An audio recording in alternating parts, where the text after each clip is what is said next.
Picture this. A distressed mother makes a desperate call, claiming that her baby has been taken from a parking lot in Yucaipa. The words alone were enough to spark fear across an entire community. Parents clutched their children a little tighter. Neighbors came together in panic and prayer. And within hours, law enforcement mobilized, treating the report as urgent and real. But what happens when a story that begins in fear doesn't hold up against the evidence? Investigators turn to surveillance cameras, eyewitness accounts, and detailed timelines, only to find that the claim didn't match the reality. What they uncovered was not the story of a sudden abduction, but the unraveling of a narrative built on deception. This case became more than just a search for answers. It became a test of truth, a reminder of how far false reports can ripple, and a lesson in why facts, no matter how painful, must always guide the investigation.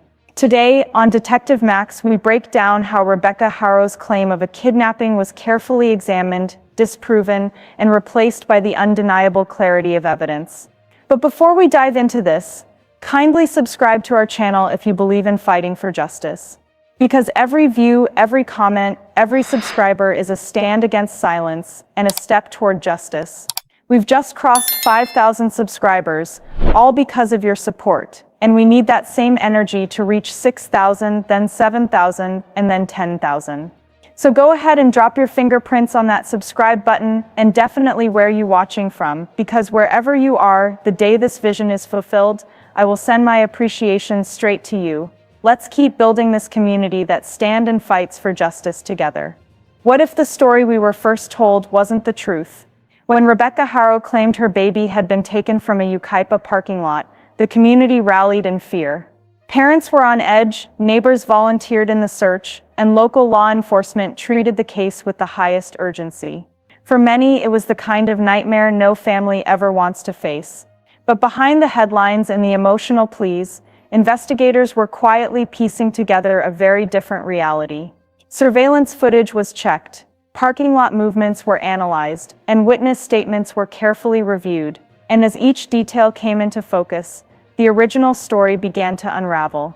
What started as a tale of a sudden abduction soon revealed itself to be something else entirely, a claim built on deception, not on fact. Today on DetectiveMax, we uncover how this story collapsed under the weight of evidence, why investigators knew something wasn't adding up, and what lessons this case leaves behind for all of us. The truth, as difficult as it may be, always finds its way to the surface. It began with a distressed call for help. Rebecca Haro told authorities that her baby had been taken from a parking lot in Yucaipa. The words were urgent, the tone was emotional, and the report immediately sparked a wave of alarm. To the community, it was the kind of moment that every parent dreads. Almost instantly, the town was on edge. Shock turned into fear, and fear into action. Volunteers poured into the area, ready to search for any sign of the missing child. Flyers were prepared, neighbors stepped outside to scan the streets, and social media filled with messages of concern. For many, this was not just news, it was a shared crisis. Law enforcement moved quickly. Amber alerts were activated. Media coverage spread the story far beyond Yucaipa, urging the public to keep watch.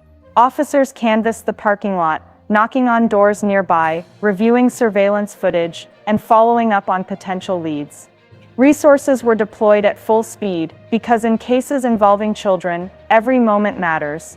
At that point, the community believed they were united in a mission to bring a baby home safely. Parents across the region held their children closer, unsettled by the thought that something like this could happen so close to home. But as investigators dug deeper, small details began to shift. Timelines didn't align perfectly. Accounts raised questions rather than answers. And soon a quiet but undeniable tension began to grow. It seemed like every parent's worst nightmare, until the cracks in the story began to show. As soon as the report was made, investigators treated the claim with the highest level of urgency. Every available tool was put into motion. Surveillance footage from nearby businesses was gathered, frame by frame, in search of any sign of suspicious activity. Officers reconstructed the parking lot, retracing the steps that Rebecca described. Witnesses were interviewed carefully.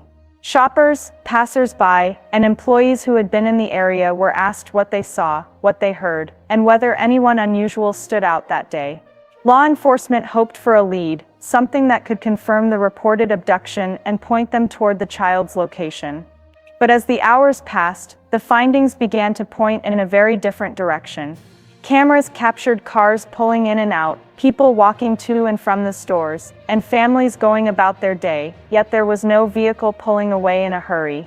No stranger approaching the mother, no image of the scene Rebecca had described in detail.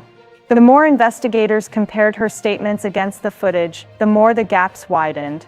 Timelines didn't align, the sequence of events she laid out didn't appear on the recordings, and the parking lot, busy yet orderly, showed nothing that matched the frightening account at the center of the case. For the officers on the ground, it was a pivotal moment. The story that once seemed urgent and believable was now starting to collapse under the weight of evidence. The surveillance footage became the turning point in the investigation. Cameras from multiple angles gave investigators a clear view of the parking lot, capturing the steady flow of cars, families loading groceries, and everyday activity. Nothing appeared rushed, nothing seemed out of place. When detectives studied the footage closely, they noticed something striking. The exact moment Rebecca described simply did not exist. No vehicle pulled up in the manner she explained. No unfamiliar person appeared in the area where she claimed the incident had occurred. Every camera that should have captured such an event instead showed normal movement, people walking to their cars, children holding parents' hands, shoppers going about their routine. It was a discovery that raised immediate questions. If the alleged abduction had taken place, why was there no trace of it on any camera? Investigators cross-referenced timestamps, comparing Rebecca's account to the footage. But the timeline she provided didn't align with what was recorded. As they pressed further, inconsistencies became difficult to ignore. The exact time she reported being in the lot didn't match the images on the screen. Her movements before and after the alleged event didn't match what witnesses recalled. Each contradiction deepened the concern that the truth was not being told. The parking lot had eyes everywhere, but none of them saw what Rebecca described. As investigators continued their work, Rebecca's statements began to shift. At first, her account was direct, an urgent claim of a sudden abduction. But under closer questioning, her description of the sequence of events started to change. Small details she had once been confident about now became uncertain. The timeline, which should have been straightforward, grew increasingly difficult to follow. Times didn't match with camera footage. Movements she described were inconsistent with what witnesses had seen. Each version of her story seemed to adjust slightly, but never quite aligned with the evidence investigators already had in hand. For law enforcement, this raised immediate concern. They were patient, giving her opportunities to clarify, but the gaps only widened. The more pressure investigators applied for precision, the more her account appeared to rely on improvisation rather than memory. At the same time, Rebecca held firmly to her original claim, insisting that her child had been taken from the parking lot, even as the facts contradicted her words. This refusal to acknowledge the evidence created a standoff, one side presenting clear recorded proof, the other clinging to a story that no longer stood on solid ground. Every inconsistency raised more suspicion. Was this a desperate lie, or something far darker? While the public still feared the worst, investigators were quietly assembling a timeline that told a very different story. Beyond surveillance cameras, they turned to digital records. Cell phone data was checked, mapping out where calls had been placed, and what movements could be confirmed. The results were compared against Rebecca's version of events, and once again the pieces didn't fit. Vehicle checks came next. Officers examined cars entering and leaving the area, looking for anything that might suggest a hurried escape or suspicious behavior. Every license plate was documented, every lead followed, yet there was no trace of the mysterious vehicle that Rebecca had described. Interviews were just as telling. Witnesses who had been in the parking lot, some only steps away, recalled no chaos, no panic, and no sign of a sudden abduction. What they described was an ordinary afternoon, one that sharply contrasted with Rebecca's urgent story. Piece by piece, the evidence showed there was no abduction, only a cover story. Investigators didn't arrive at this conclusion overnight. It was the product of methodical work, careful review, and a commitment to separating fact from fiction. And the more they uncovered, the clearer it became that the parking lot was never the scene of the crime Rebecca had claimed it to be. When the truth finally surfaced, the community's emotions shifted dramatically. What began as concern and sympathy quickly turned into disbelief and outrage. Neighbors who had rushed to help felt blindsided. Volunteers who had spent hours searching realized their efforts had been built on a false story. For parents, the sense of betrayal was even sharper. Many had imagined themselves in Rebecca's place, feeling the same fear she described. To learn that the claim was not real left them frustrated and deeply unsettled. It wasn't just about wasted time, it was about misplaced trust. The wider public, too, began to question how such a story could gain so much ground before being disproven. Each update from investigators chipped away at confidence in the initial reports, leaving a sense of skepticism that will linger long after the case itself. What began as a cry for help became a moment of collective betrayal.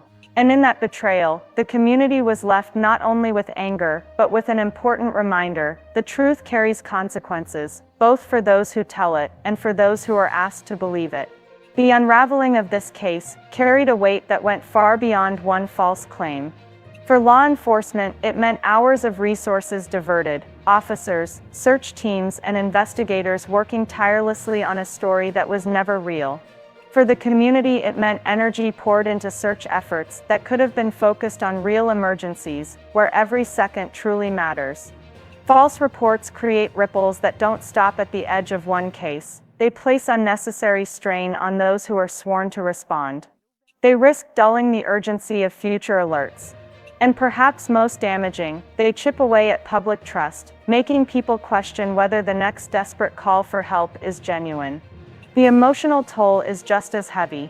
Volunteers who searched, parents who prayed, neighbors who stayed awake at night, all carried the weight of hope and fear, only to discover that their compassion had been used in a story without truth. That realization is not easily forgotten. False stories don't just mislead, they take time, attention, and hope away from real cases that need them. And when the truth finally emerges, the lesson is clear: honesty is not just a personal choice, it is a responsibility to every person who might one day be asked to believe, respond, and act. The truth may not always come quickly, but it always leaves a trail. In this case, it was the persistence of investigators and the undeniable clarity of surveillance footage that revealed the reality behind a story that never happened.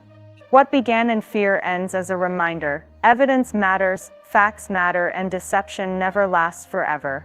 Here on DetectiveMax, we believe that every case teaches us something about justice, about truth, and about the power of careful investigation.